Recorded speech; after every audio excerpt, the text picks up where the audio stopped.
Radiofarsiland. Today we have a special guest with us, David from TVNZ, to discuss the upcoming New Zealand election and its relevance to our community, Iranian community. Thanks, David.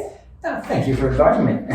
David, could you start by giving us an overview of the New Zealand election? When is it happening? And what are the key parties involved in the election? Right, well, it's coming up very soon on October the 14th. It's not very far away now. Second today, yes, 12 days from today. There are two main parties in New Zealand, the Labour Party and the National Party. And they also have a whole lot of smaller parties that focus on their particular niche demands that they're looking for. And some of them will only work with left-leaning parties, some will only work with right-leaning parties, such as National. So that's the basic plan of it. And to vote in New Zealand, you just find out which party you're more closely aligned with. So you might be a left-leaning person, which means you are more. You tend to want to group with people and pool all your resources together, and use that money to, say, build tunnels or motorways and things like that, or build schools or hospitals. Whereas if you are right-leaning and associated with the National Party, you might be someone who owns their own little dairy, is doing okay for themselves, and you don't want to spend too much on tax dollars. You want to spend something, you actually want to pay for hospitals and schools, but you don't want to waste thousands of dollars on lots of bureaucrats, people dotting T's and crossing I's and offices in Wellington. So let's dive into the different political parties in New Zealand. Could you briefly introduce the major parties and their key policy focuses, especially in the areas that might affect the Iranian community? Okay, so we've done National and Labour sort of basically. The other smaller parties, you have like the Green Party, who are obviously looking at the environment and that sort of thing, and they are more closely assigned with Labour. You have, on the other side, you have ACT, who are right-leaning, more of looking after yourself, and you don't want to waste money on things that you don't need. And that would be if you have your own little business and you are doing okay for yourself and you don't need the support of the state, like for unemployment benefits and that sort of thing, you are more likely to vote for someone on the right. And there's other parties as well, like sort of joke parties like McGillicuddy Serious Party or the Legalised Cannabis Party.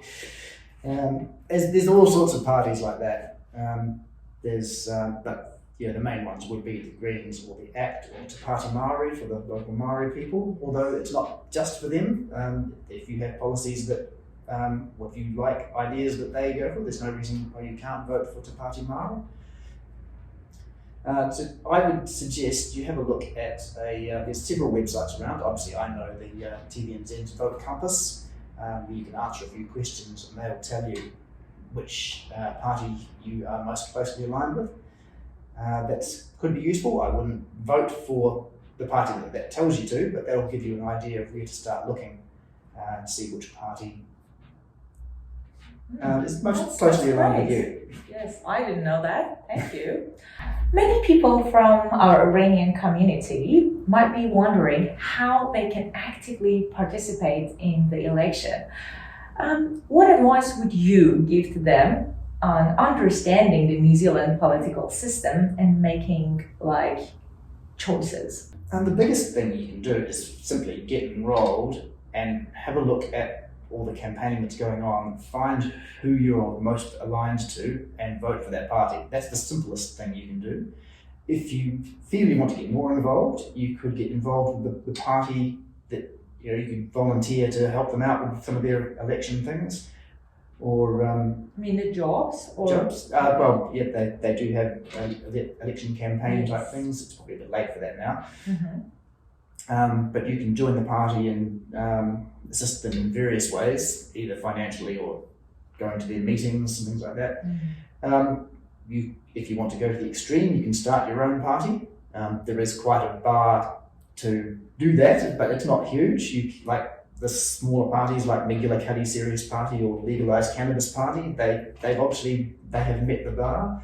I wouldn't recommend that, but you can if you want to. It is open to anyone that if you can prove that you have a valid purpose for being there, you can start your own political party. Okay, that wraps up our interview with David from TVNZ. I hope that you found this information useful. That encourages our Iranian community to actively engage in this New Zealand upcoming election. Remember, your voice matters.